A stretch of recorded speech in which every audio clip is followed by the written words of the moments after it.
The Lighthouse Keeper's Legacy.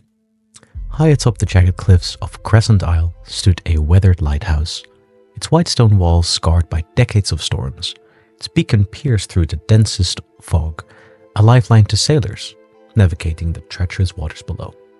For 40 years, Eli Morrow has been its keeper, a solitary figure with a quiet resolve. The townsfolk of Crescent Harbour rarely saw Eli, though everyone knew him. Children wove tales about the man of the cliffs, imagining him as a ghost or a hermit with a tragic past. Adults spoke in hushed tones, their guesses more grounded but no less mysterious. Eli didn't mind the rumors. In truth, they weren't far off. Years ago, Eli had been a proud ship captain, a man who loved the sea like a brother. But one fateful night, his ship, the Resolute, has been caught in a violent storm. The wind screamed, the waves rose like the mountains, and despite his best efforts, the ship was swallowed by the sea. Though Eli had saved his crew, he never forgave himself for the loss of the vessel and the lives his cargo might have saved. The guilt became a weight he couldn't carry. He left the sea behind and took up the lonely post of lighthouse keeper, dedicating his life to ensuring others never shared his faith. Day by day, he climbed the spiral stairs to light the beacon, never missing a night, no matter the weather. The sea was no longer his adversary, but a force to be respected and perhaps atoned to. One grey winter morning, as the horizon blurred between sky and sea, Eli sensed something coming. The wind carried a sharp bite, and the gulls circled nervously. He knew the signs. A storm was brewing. By nightfall, the storm was upon them. The waves hammered the cliffs, and the wind howled like a banshee, rattling the windows of the lighthouse. Eli, unfazed, climbed the stairs to the lantern room, where he adjusted the great lens to focus the light. The beam cut through the darkness, but even its steady glow seemed fragile against the tempest. As Eli prepared to settle in for the night, a desperate pounding came at the lighthouse door. He hesitated.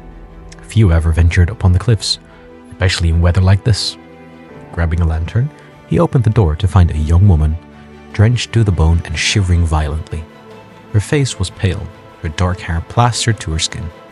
"Please," she grasped, "you have to help me. My father's boat, it's out there. They can't find their way back." Eli's chest tightened.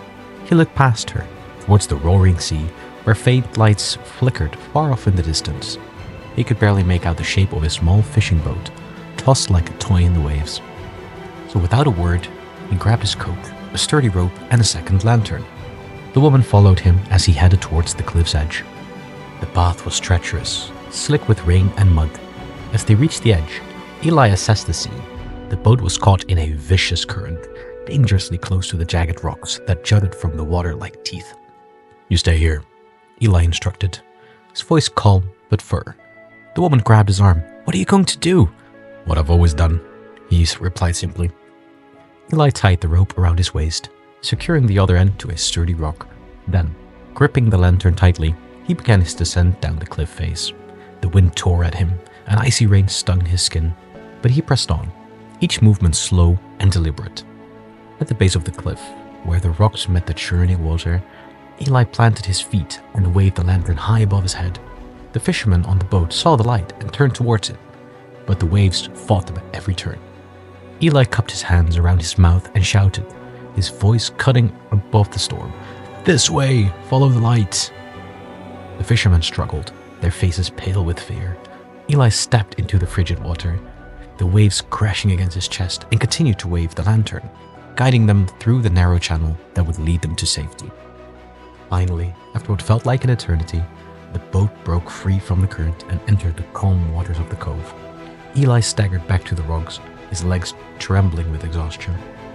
As he climbed back up the cliff, the young woman ran to him, tears streaming down her face. "You saved them," she said, her voice trembling with emotion. Eli managed a weary smile. "It wasn't me," he said, glancing back at the glowing beacon of the lighthouse. "It's the light they'll remember." Word of Eli's bravery spread quickly. The fishermen told everyone in town how the keeper of the lighthouse had risked his life to save them. For the first time in decades, the townsfolk climbed the cliffs to visit him.